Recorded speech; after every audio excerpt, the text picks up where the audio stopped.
69,000 सहायक शिक्षक भर्ती मामला। 69,000 सहायक शिक्षक पदों के लिए परीक्षा 6 जनवरी 2019 को हुई।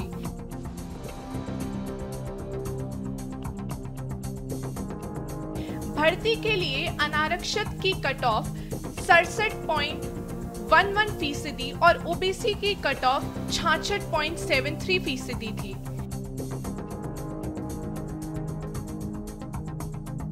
भर्ती के तहत करीब 67,000 लोगों को नौकरी मिली।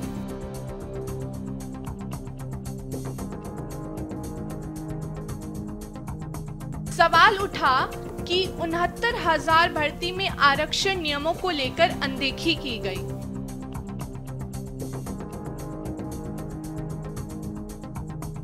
बेसिक शिक्षा नियमावली 1981 का पालन सही से नहीं किया गया।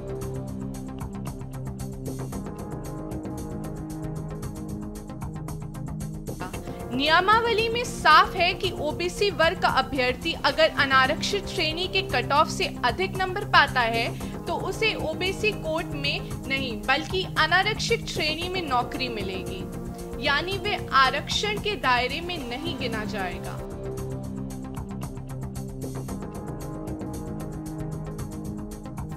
इसके बाद से 69,000 शिक्षक भर्ती का पेच उलझ गया।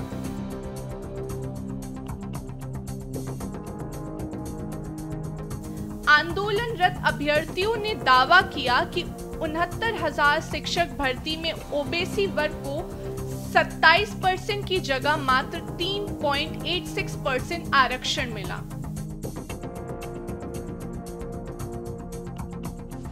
यानी ओबीसी वर्ग को 18,591 सीट में से मात्र 2,637 सीटें मिली, जबकि उस वक्त सरकार का कहना था कि करीब 31,000 ओबीसी वर्ग के लोगों की नियुक्ति की गई।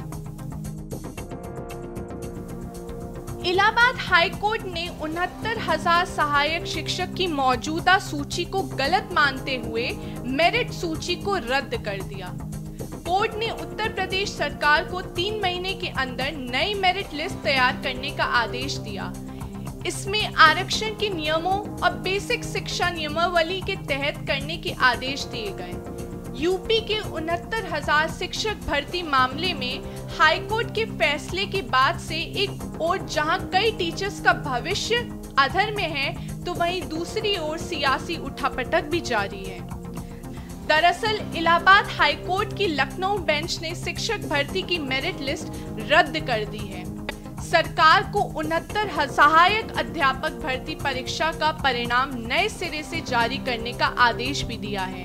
कोर्ट के इस फैसले पर टीचर्स अब सुप्रीम कोर्ट जाने की तैयारी में हैं। हाईकोर्ट के इस फैसले को अनारक्षित वर्ग के अभ्यर्थी सुप्रीम कोर्ट में चुनौती देने की तैयारी में हैं।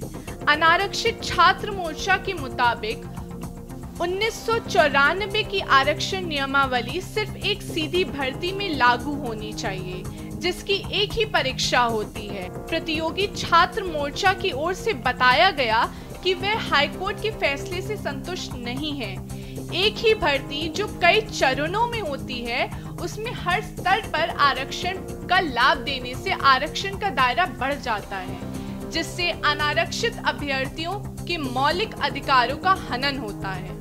हाईकोर्ट के इस फैसले को यूपी सरकार के लिए बड़ा झटका माना जा रहा है। जानकारी के अनुसार सीएम योगी इस मुद्दे पर आने की रणनीति के लिए बेसिक शिक्षा अधिकारियों के साथ बैठक की, जिसमें शिक्षा मंत्री संदीप सिंह के साथ मुख्य सचिव, प्रमुख सचिव, महाधिवक्ता व अपर महाधिवक्ता शामिल हुए।